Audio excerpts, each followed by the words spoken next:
You know, Ronald Reagan said government doesn't tax too little, but government spends too much. And I was reading on the way down here an editorial in today's Louisville Courier-Journal. And do any of you ever read the Louisville Courier-Journal? Yeah, I heard they stopped delivering it, but I want you to know that you caught the attention of the Louisville Courier-Journal today. Because they wrote an editorial, and they said these tea parties are a misdirected protest. And then they went on to say, we are not going to participate in a tea protest on taxation. They said, we're a little sour on this whole stagey thing, which means we'll be taking lemon with our own tea today. So you can see that the Courier-Journal, you know how they feel about all these issues. But you know, all the American people want today is an opportunity to earn a good living, to keep most of their money so that they can pay their own bills and be responsible for their own actions and their own families. And that's why many of us voted against the financial bailout in Washington, D.C. That's why we voted against the automobile bailout in Washington, D.C. That's why we voted against the stimulus package, which was $787 billion plus interest over $1 trillion on the stimulus bill alone. And you know, when they brought that bill to the House floor, nobody had read it. And I might tell you, not many people have read it even today. And so we have, and then the president's budget came out. And I'm sure many of you read President Obama's budget. And you know, the important thing about what you're doing today is that we're letting people know throughout America that there's genuine concern about too much government spending and taxes being too high. So I want to thank you for your efforts in doing this.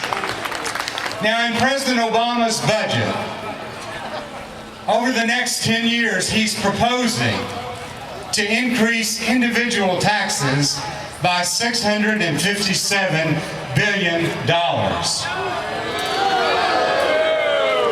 He's also including taxes on businesses, including small businesses, of $353 billion over 10 years. And then on electricity, he wants to implement a cap-and-trade system that would raise conservatively $657 billion over 10 years. And even Peter Orszag, his budget director, when he testified in Congress, said that we probably are going to raise, with this cap-and-trade system, 3 times that much money, in the neighborhood of $1.7 trillion. And then in addition, if that's not enough, he also is advocating a renewable energy mandate, requiring that every electricity company, every business, provide 20% of their electricity by using renewables.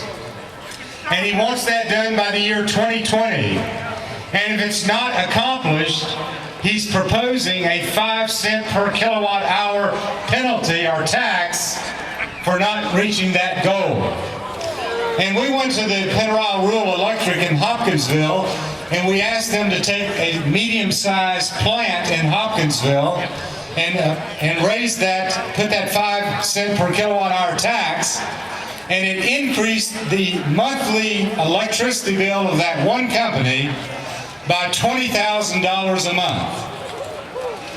Now, you know, the sad thing about it is when you put those kind of taxes on America alone, it makes us less competitive in the world marketplace. And so they're trying to stop using coal with cap and trade, and yet the Chinese came to Washington and they told us that they're bringing online every 2 weeks one new coal-fired plant in China. And they don't have scrubbers.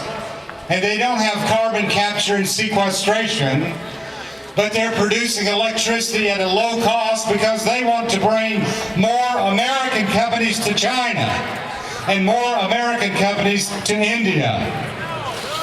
And so, now, as I said, the president wants to increase individual taxes, increase corporate taxes, put increased taxes on electrical production using coal, and put a renewable mandate on.